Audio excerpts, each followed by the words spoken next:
everybody, this is Rose of Sharon, and I'm back again with another book review. I just recently read Steve Barry's The Malta Exchange, and of course from first glance I was just completely compelled by the cover, just due to the Maltese cross, which I actually have. I wear a Maltese cross every day.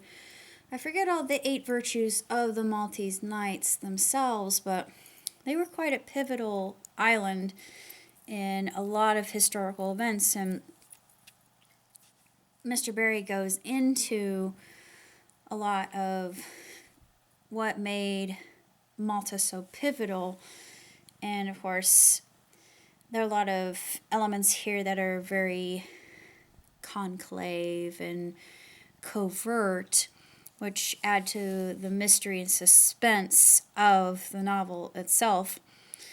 It depicts these letters that were supposedly passed between Mussolini and Churchill.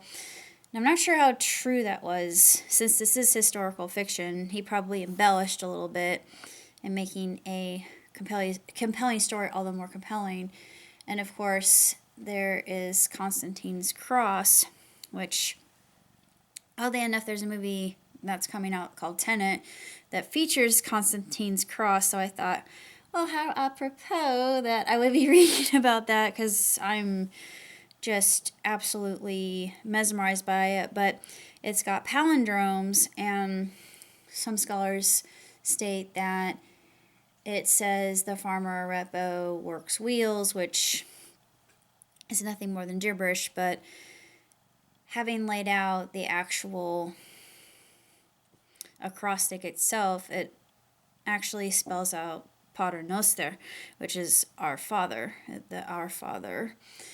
And I thought, well, it's intriguing. And it mentions the Nicene Creed, which is, oddly enough, it's the creed that our church believes, the first church that I actually attended. And I thought, well, wow. It's funny how things have a circular way of coming back to you. But I never read one of Mr. Barry's books before, and just the way he writes, and even though the chapters are short, he writes in such a way that you find yourself completely glued to the page, and I could not put this book down. For the love of God, I could not do it. It was that transfixing. I was completely entranced by it, and I was on the edge of my seat. Of course, it doesn't really have a set ending. It's more of Lady and the Tiger, but still, it's one of those so-called endings that will make you think quite a bit, and wondering how true a lot of Mr. Barry's account is. And of course, he has an author's note at the very end that just adds more fuel to the fire.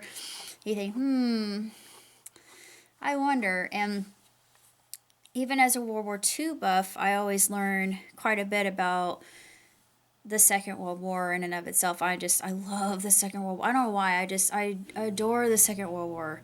I know it was horrible about a lot of things that actually occurred. My family, they moved to Argentina and apparently elsewhere because according to my friend in Israel, there are quite a few family members over there. They're probably distant relatives, but I located somebody who has my surname who's on YouTube, and I thought, I wonder if you're related. Possibly. There are a lot of authors going under my surname added with Maldonado, and I thought, well, not surprising there. We like our Latinos. Obviously. Yeah, we do like a little bit of the spice, but needless to say. Don't know what else to tell you about Malta Exchange other than it's a very compelling book, and I highly recommend it if you're into World War II and you want to know more. And Mussolini is a central figure. He's mentioned as well as Napoleon and France as well. And a lot of what's recorded of Mussolini, his actual, the vows that he made against the Secreti, those are true. But one thing I never knew is when he was assassinated, nobody ever knew who pulled the trigger. Of course, there were a lot of people who said, well, I was responsible, so they could take claim and have notoriety and have their 15 seconds and live on and posterity. You know how that goes. But that's pretty much all I got to say. So, till next time, live on, prosper. Ciao, Titi.